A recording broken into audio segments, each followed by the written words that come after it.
working group has been quite busy. If we could move to the next slide.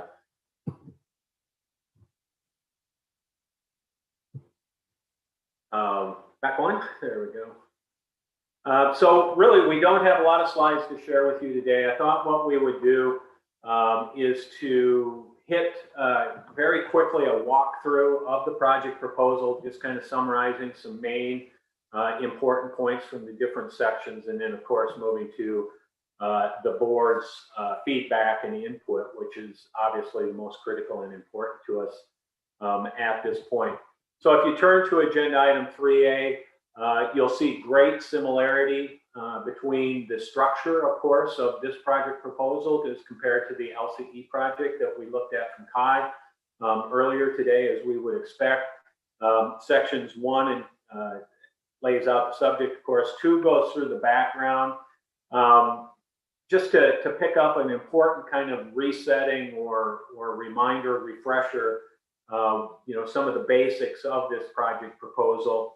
As you can see in paragraph 6, really the issues as the working group has been looking at the results of our information gathering and outreach really break down into 3 primary areas as it relates directly to audit evidence, that around technology impact, the maintenance and exercise of professional skepticism, as well as changes in the nature and sources of information. So I think that's important to retain as a backdrop as we go through the discussion today. When we, based on the board's feedback in June, the key overall messages that the board gave us in June as a working group was clearly that the most, the issues creating the most difficulties in practice essentially revolve around the evaluation of whether sufficient appropriate audit evidence has been obtained. And that's led to a lot of work we've been doing around definitions and sufficiency and appropriateness. We'll get into those more detailed issues on Thursday. But again, that's been the main area that we've been looking at. So we've gone through that.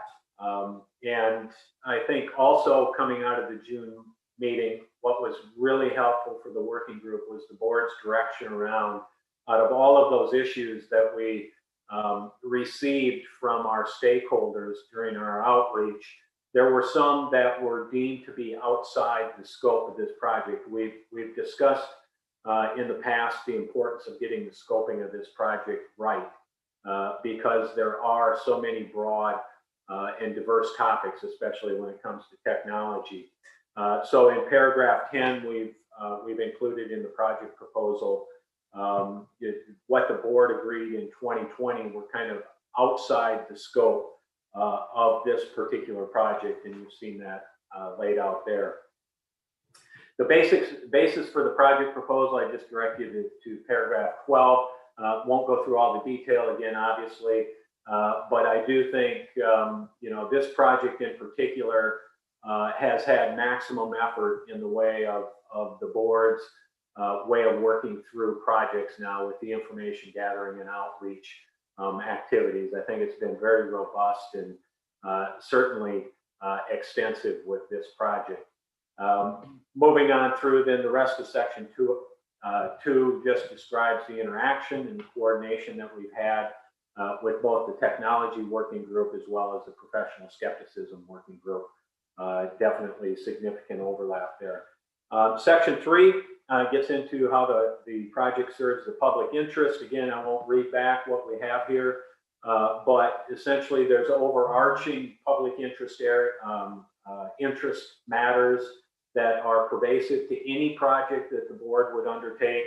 And then we've attempted to go on then in paragraphs 18 through 24 to lay out how those overarching public interest in areas relate more specifically to the topic of audit evidence. And there again, you begin to see the evolution in technology, the sources of information, and professional skepticism coming through as the 3 major areas to be explored.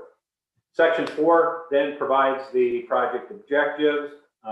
Again, not going through and reading to you. Section 5 deals with the project scope. Section 6 is probably the most detailed, although still pretty high level, that we have in the project proposal, where we outline the project, including major issues that will be addressed. You can see there that really where the working group has been focused, and I think you'll see this come through in our issues paper.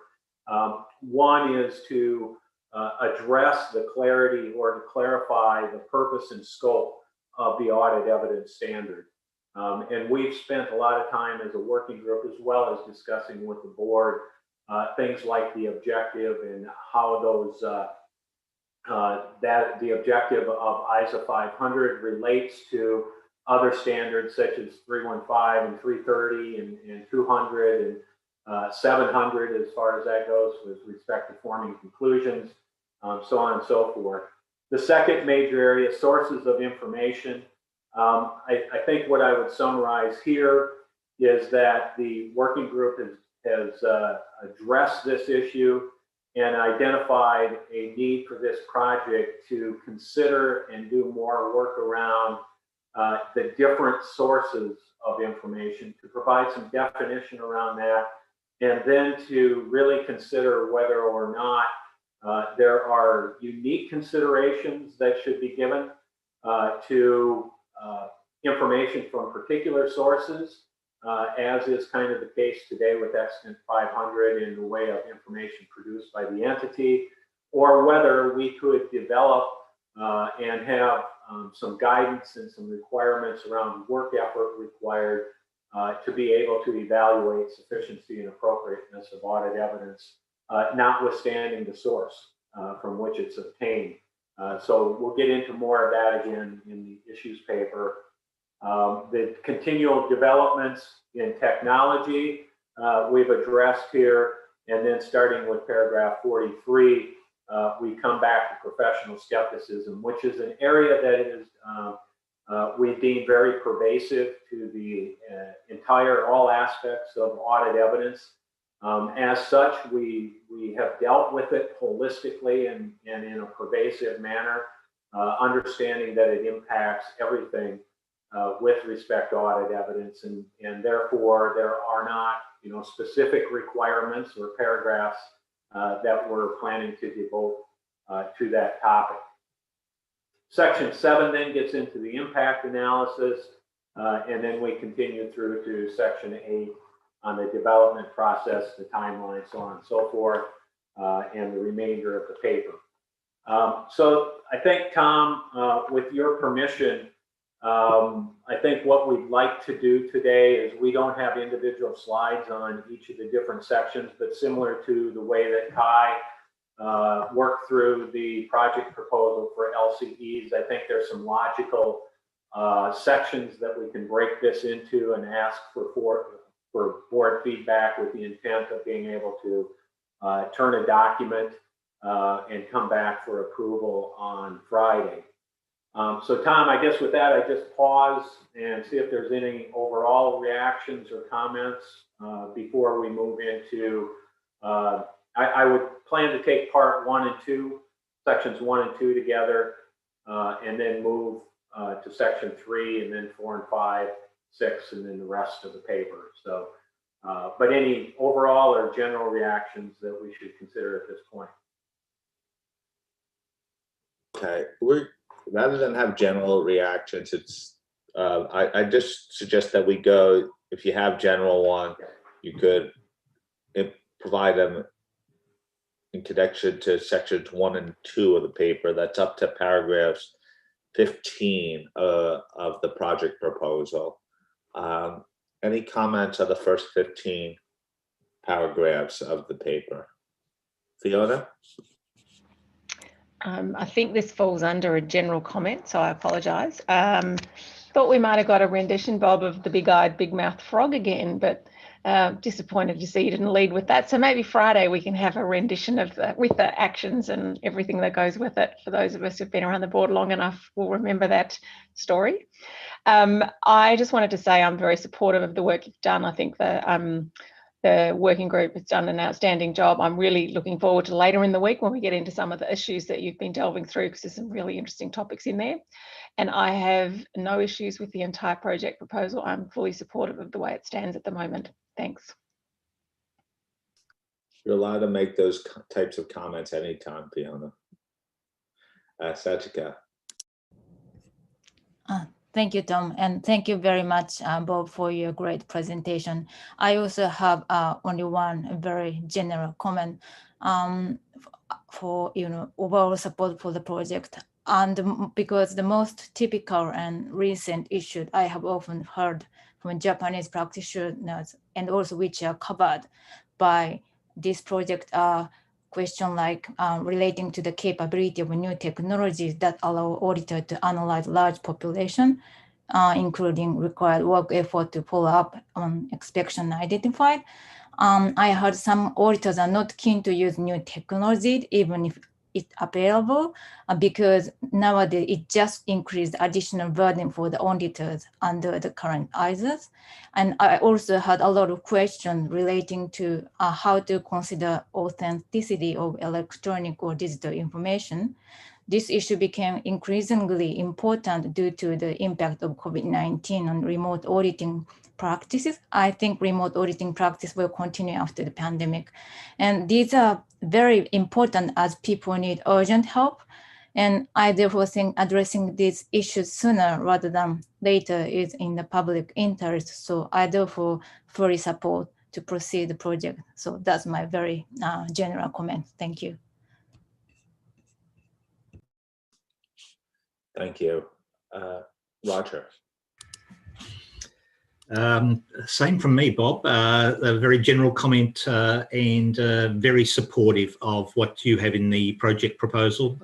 We will be raising some issues when we work through the issues, but I think you've been very responsive to what you heard in June, and so you'll get no other issues from me. Thank you. Thank you. Rich. Thanks, Tom. Thanks, Bob, for the layout of what the project is, or the project proposal is. So just a comment. I guess I put it off against paragraph 10, but it is sort of general. To me, I think clarity between the scope of 330 and 500 is important, and I understand that's part of this to get that right, and we're not going to go and do the response. But I still think there's a lot of crossover issues between this project and technology working group. And to me, it's not just the standards discussions about the standard, but it's the issues and the topics, the final outcomes. And so to me, it's really, really important that I know you said you're going to work together. That's not my point, but it's that the timing of the work on technology issues has progressed at the same time as the 500 revisions. I personally think that there will be issues that technology will have impact on the requirements or application material, and not just on non-authoritative guidance. And so I really think that timing needs to be worked together so that we can actually get those concepts into a exposure draft and put them out so people can comment on them.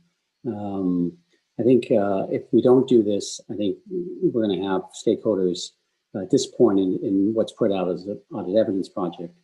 I'm very much supportive of the project. I think it's really important. I just want to make sure that we get the right output, not trying to do scope creep, but to me, those two things are too interrelated. Thanks. Thanks, Rich. Josh? Thank you, Tom, and thank you very much for Bob and for hard work and a good presentation. This project is addressing the issues identified based on the research activities. We are pleased with this project proposal because it includes areas which are not adequately covered by the current standards, like techniques, and also it strengthens the current standards, of course, including the the concept, introducing the concept of persuasiveness is very important for the theoretical audit practice. Thank you very much. 以上。 Thanks, Josh. Karen? Thanks, thanks, Tom. And I know, Bob, you've been working on this with others for a while now. And I share the comments that have been made already. That is, during the pandemic, you know, many have had to go to technology as an only way of managing.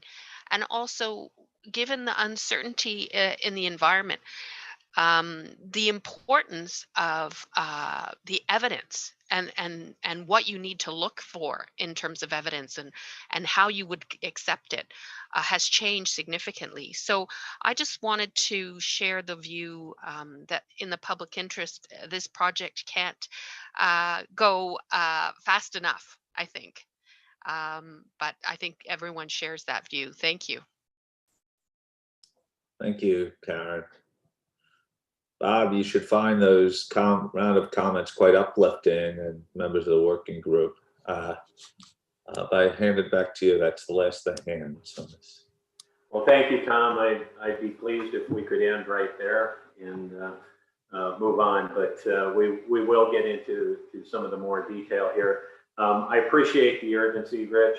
Absolutely understand that the interplay and the interaction that exists. I think it's, you know, quite honestly, the working group's probably biggest struggle has been that line between evidence and technology and procedures and how that all works. So, you know, we will continue to make sure that we're sharp on that focus. Maybe at this point, then I'd like to take maybe sections 3, 4, and 5 together in the project proposal that deals with the public interest, and then the project objectives and scope, and take any comments specifically then on paragraphs, beginning with paragraph 16 and continuing on through whatever it is, 50, I guess. If that's okay, or no, that went too far. If that's okay with you, Tom? It is. Sections 3, 4, and 5. Josephine? 3, 4, and 5. Oh, thank you, and thanks, Bob, and to the working group for all the hard work. So again, clearly evident you've been working very hard in the scenes, in the background, as it were. So really appreciate that. Literally on paragraph 20, to the point that you just made about the line between procedures, evidence, and technology.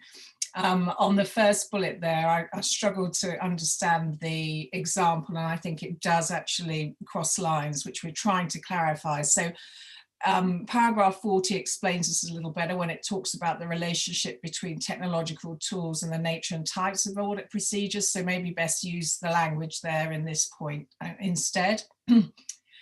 In paragraph 21, I think we need to be careful here about making statements that imply that everyone is using AI or machine learning. For example, I think Sachiko made a point about not everybody is up to date with technology.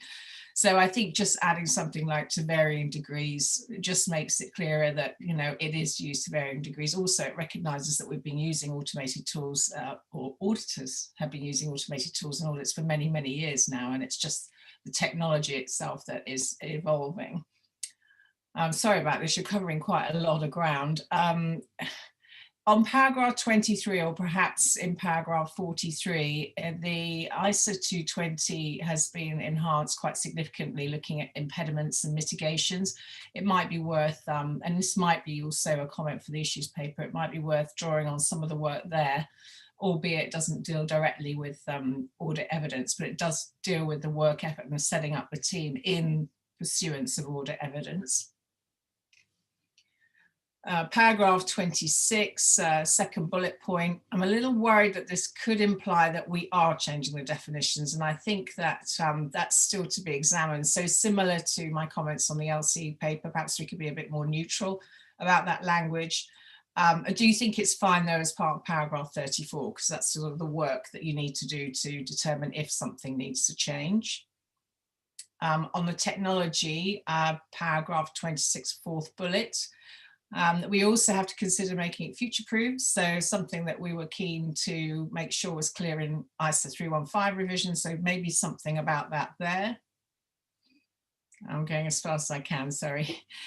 In paragraph 28, the first bullet, I think, and again, it's a slight crossover with the issues paper, I think that there are more linkages than just 330. I think 315 is also really important. So can we just make it clear in this paper that these are examples and not fixed in the mind of the working group?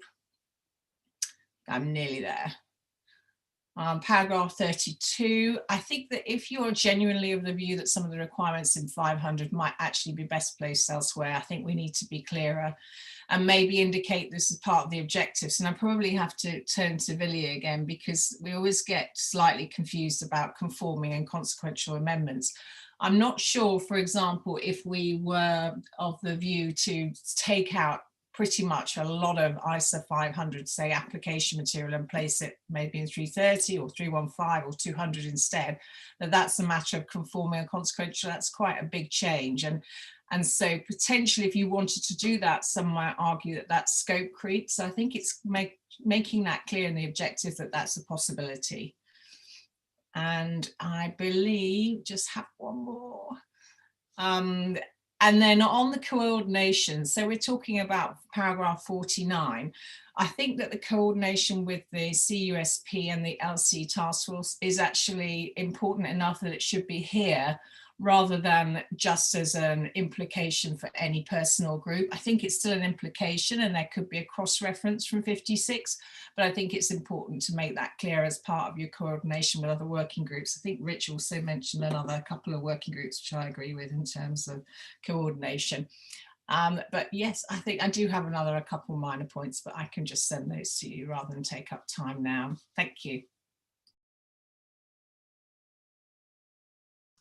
Thank you. Isabel. Yes, thank you.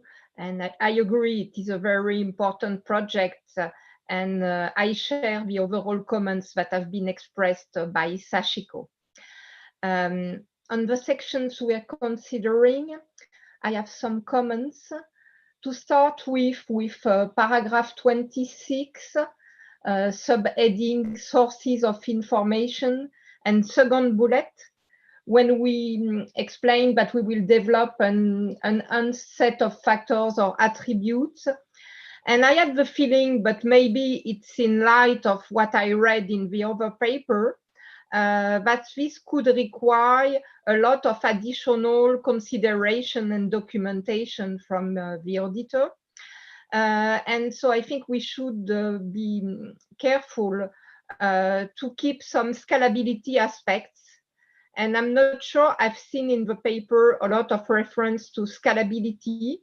And I agree, we have this other project that we have just discussed that deals with less complex entities.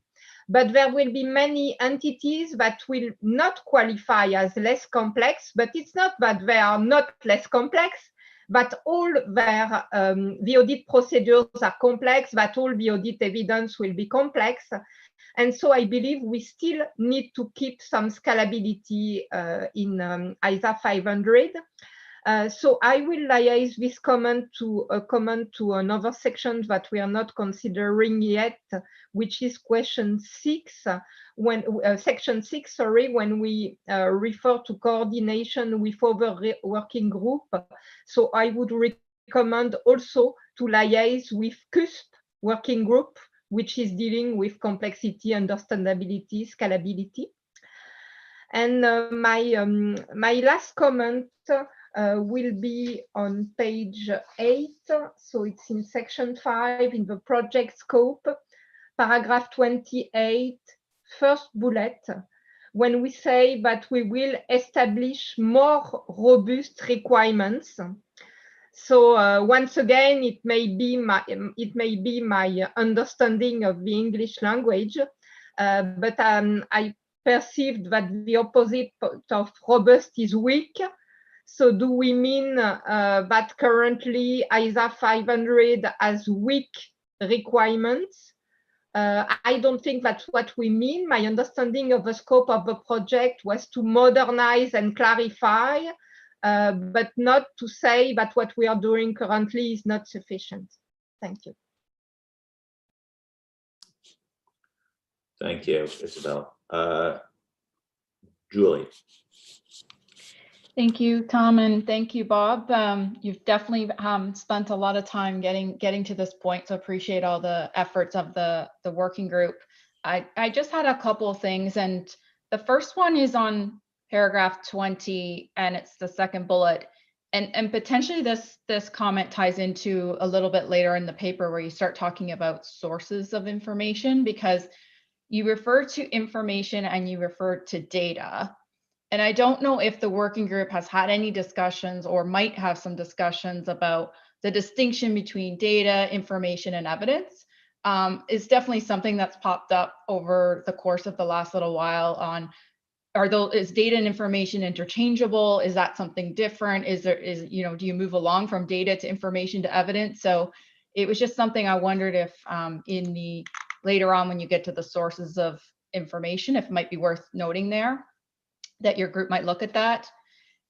Similar to, sort of on the same vein as Isabel's comment on paragraph 26, the second bullet under sources of information, maybe just being a little neutral there around the factors and attributes and not saying that it's to be considered, but it's something that the working group is exploring as considerations. So I read that to be quite definite, as in this will be a list of things that have to be considered. And so it pops up again in paragraph 34, I think, just both places, maybe just, I'll steal one of Josephine's words, being a little neutral there about you're considering that as an outcome of the project, but you haven't quite decided yet. And then my only other comment, Bob, is really down right at the bottom around the coordination. I picked on the ISA 240 point, and coordination with the fraud working group would be important there if you're thinking of anything that crosses over. And I also would fully support Isabel's comments on the LCE point. I think scalability will be key with whatever we come up with from a project on evidence. Thanks, Tom. Thank you. Last but not least, Chun-Li. Thank you, Tom, and good evening from Singapore, everyone. Thank you, Bob, and your working group for the tremendous work done. I really, echo the comments by others about the importance of this project and how interesting it is. So really looking forward to how this progress. I just make 2 points in this section. And the first one, I think, echoes what Josephine has said earlier. This looking at paragraph 28 in terms of the project scope, second bullet, where we talk about conforming and consequential amendments. So I think it's the same point. I agree that 500 is where most of the issues will be tackled. I guess the question is, as you sort out all the different issues that have been identified through your very robust and extensive outreach, will we end up in a situation where a more substantive change is warranted? So including looking at the issue of scope of 500 vis-a-vis other standard, including 330. And then if we need to make those more substantive changes that may be viewed as going beyond conforming and consequential amendments, will we be precluded by this project proposal to do so? And will we end up having to open up another project to do so? I think the focus really should be addressing the inventory of issues and where it will best allow us to do so. We should have the flexibility. So that's my first comment, and to me that's the key comment from me. Just another minor comment. I think Julie made that point as well, and this is on paragraph 50 in the reference to fraud and 240. And I suspect as we delve deeper into the impact of technology and the need for professional skepticism, the linkage to 240 will need to be deepened as well. So really glad to see the reference here, and with our new project on fraud being opened up now, I would expect close coordination with the fraud working group as well. And I just wonder if we should explicitly refer to the fraud working group here, and perhaps the header of other can be changed to fraud, as I think this an important enough area to warrant its own heading. So that would be my 2 comments. Thanks, Tom, and thanks, Bob. Thank you. Bob, back to you. Thanks, Tom. And I just want to thank you for the comments. I also apologize. I misspoke when I said we were doing sections 3, 4, and 5. I indicated it was through paragraph 50, which of course includes section 6. So, Tom, I just wanted to check whether anybody had comments on section 6 that they haven't shared. That's paragraphs 29 through 50. I just don't want to miss any particular comments. Okay. Maybe, do you want to respond to what you've heard, and then we can do 6 after? Sure. Yeah. I think absolutely.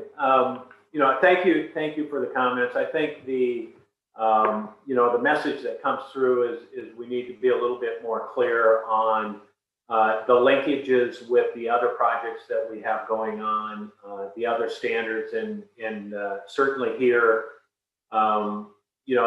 this kind of, it's almost definitional around, is it a consequential or conforming amendment? Would it be in or out of this project scope, and where the boundary for that lies? So I think we certainly heard that. We can work through that with the working group. Isabel, to your point about more robust requirements, I guess the working group had looked at that as though the extant requirements were already robust, so they're not weak. But we can look at that wording, particularly in the context of non-English speakers, to make sure that we're clear about that. That certainly was not the intention to convey that type of messaging. So the interaction with 220, 240, heard the comments around paragraph in the project objectives around documentation and scalability, to make sure that we're coming through with that. And then I guess the other overarching message that we'll take away is similar to the LCD project, is to kind of look at the words that we have used here to make sure that we are neutral at this point with the project proposal, and not lead one to believe that the working group has already decided or concluded on some of these issues. Probably a little bit of that stems from the fact that we were actually working on issues at the same time as working through the project proposal, but we'll make sure that we go back and address that. So Tom, I think those were the summary of the issues that we had there. Thank you. I think Billy's hand raised. Billy? Thank you, Tom. I just wanted to come in on the few comments that we've heard about the matter of conforming and consequential amendments. This is something that we've really struggled to try and balance, because the risk of scope creep with this project is very real, because audit evidence in the end actually affects everything. Everything we do in the end is about audit evidence. So it was very important for us to make sure that we try to be very tight in the scoping. But I take the comment about the flexibility. I think we will prefer to make very clear in the project proposal that this is a project about primarily revising ISO 500 and only conforming and consequential amendments to other standards. However, especially when you get into what conforming amendments we are fairly comfortable with, but as soon as you go into consequential amendments, there is a matter of judgment involved in terms of where that line is drawn. And I think what we just need to be very careful about is that we don't want to do anything in any other standard that would cause us to open up that standard more comprehensively. It still has to be tight in terms of it is something that, as a consequence of what we do in 500, we need to change something, for example, in 330, so that 330 can continue to be applied together with 500, but it's not a revision of 330. In the end, we can call it whatever we want to call it. The thing is, we need to be very clear, because we will consult on whatever we put out. Remember, Rich will remember when you did the 540 project, you knew that there was probably something going to have to go into 500. So you left yourself that flexibility to do it. It was part of the ED. We consulted on it. We got comments, and that's how we progressed it. The thing that, so that is something I think we can manage. What we just wanted to make sure is nobody should read this project proposal and think it is anything more than a revision primarily focused on ISO 500. We're not going to open up 330. We're not going to open up 520. That was the bigger message to get across. Thank you, Tom. Thank you, Billy.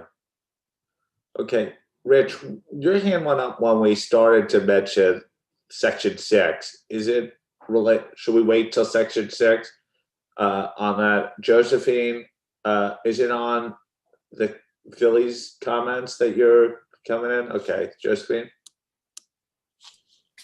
Thank you, Billy. In which case, maybe that point is the critical point, is that amendments to the other ISAs have to be made because a consequence of changing something in 500 means that the other standard needs to change so they work together. And maybe, you know, I understand there is judgment, but perhaps just making that clearer will help me because there could be quite significant changes, even if it is consequential, just from the issues paper. There may not be, but we don't know at this stage. Thank you. Well, I saw you nodding. I guess you're sort of accepting that as sort of sound advice. Yes, Tom, we can certainly take away and just see how we can bring that message across stronger and maybe more explicit that, you know, except for ISO 500, no other standard will fundamentally be opened up as part of this project. Yes. Okay. Rich, I'm not ignoring you. I just want to make sure that we get to section 6. Bob, are you ready for comments on section 6 now? Yeah, absolutely, Tom. And actually, that's what I was trying to convey. When I said sections 3, 4, and 5, I included through paragraph 50. So I know we got some comments already previously, and thank you for those on those paragraphs. But I wanted to go back to make sure that anybody that had comments specifically on paragraphs 29 through 50 also had the opportunity to share that. Okay, Rich, good. Feel free to come in. Great. So first off, the discussion about the consequential amendments. So I think I'm happy where Billy has stated, and in my mind, Billy, the 500 changes that we did out of ISO 540 was exactly what I wanted to make sure that we could do here. And so, like Josephine says, I think it would be helpful to be a little clearer in the project proposal to allow for that, so that we don't get ourselves that we can't move a requirement to another place where we really think it belongs there. Understand scope creep, but we also need clarity of the requirements and where they should be. So that's the first one. On section 6, I think it's around about paragraph 34. I just wanted that I think the project or the project proposal could be more focused on the auditor's evaluation of sufficiency and appropriateness than what's currently being mentioned. I think it's just a tweak here or there. And then, Bob, I only have one other comment, and it's really minor one, so it's later, but I figure if I just do it now so I don't have to come back in. Paragraph 58, which is the timescale. I think the second point should be January 2021, not 2022. Thanks. Bye. Okay. Bob, any reactions, or do you want to move on? No, I think that, Tom, that's great, and thanks for we noted that correction already in the timetable. Thanks, Rich. I did want to just say on this issue around the scope creep and the conforming and consequential and things like that.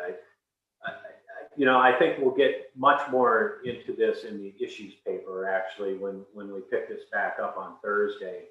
But Rich, to your point that you had about addressing more explicitly sufficiency, appropriateness of audit evidence, just, you know, as kind of a peek to what is to come, that is where we're really focused with ISA 500, is explaining what sufficient appropriate evidence is. And I think what you'll see as we move forward is when it comes to those other ISAs, they in particular refer to sufficient appropriate evidence. And so hopefully there won't be a lot of big, you know, consequential amendments that need to be made to other standards if they just look back to 500 to help determine what sufficiency and appropriateness means. So like I said, I think we'll be able to pick that up much better in our discussions on Thursday. So with that, Tom, I think that just leaves the final portions of the project proposal, which is sections 7 and 8, paragraphs 51 through 60. Okay, paragraph 7 through sections 7. Section 7 and 8, paragraphs 51 through 60. Okay. That's in 9, right? Resources required. 60 includes that. Okay. Any comments on that?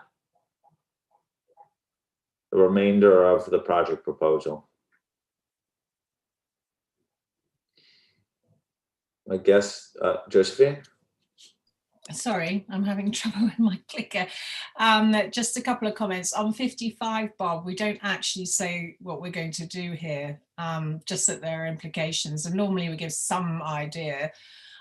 So perhaps just very simply to talk about drawing on their knowledge and input through outreach activities might be quite good to add to the end of 55. And then I've already mentioned my comment on 56, saying that I think this is probably the main body in terms of coordination. That was it. Thank you. Thank you, Josephine.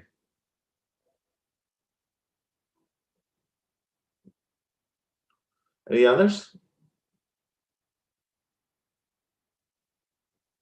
Okay, I think that I'm going to read that as sign as support for these paragraphs. So as I read it, there's a number of helpful suggestions regarding drafting and scoping and clarity in the document, not dissimilar to LCE, but I think they're all manageable for the working group to assume a Friday approval. So that's great. Bob, is that your take as well? Yeah, Tom, I certainly agree. I didn't hear anything that causes great consternation from a working group perspective. It's more clarity and tightening up some of these areas. So and linking some stuff together. So we certainly will do that. The working group will be meeting later today to work on these, and we'll turn the document, as soon as we can.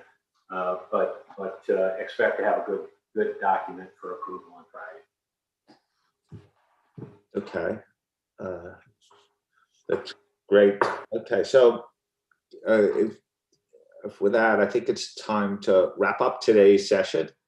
Really helpful input, a great start to what tends to be a pretty robust week of deliberations.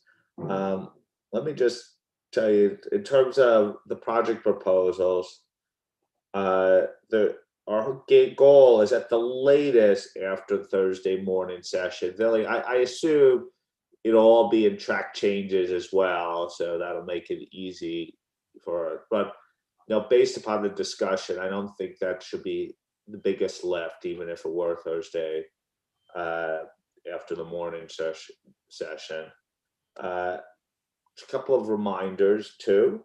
Is tomorrow, if you're a board member, get ready for your big photo opportunity. Comb your hair and see how you want, dress how you want to be recognized in our annual report or on our website. It will be truly a 2020 image with us on Zoom. On Wednesday, we'll do the TAs as well, so please be ready for that. Also, tomorrow we start at 4 p.m. East Coast time in the US.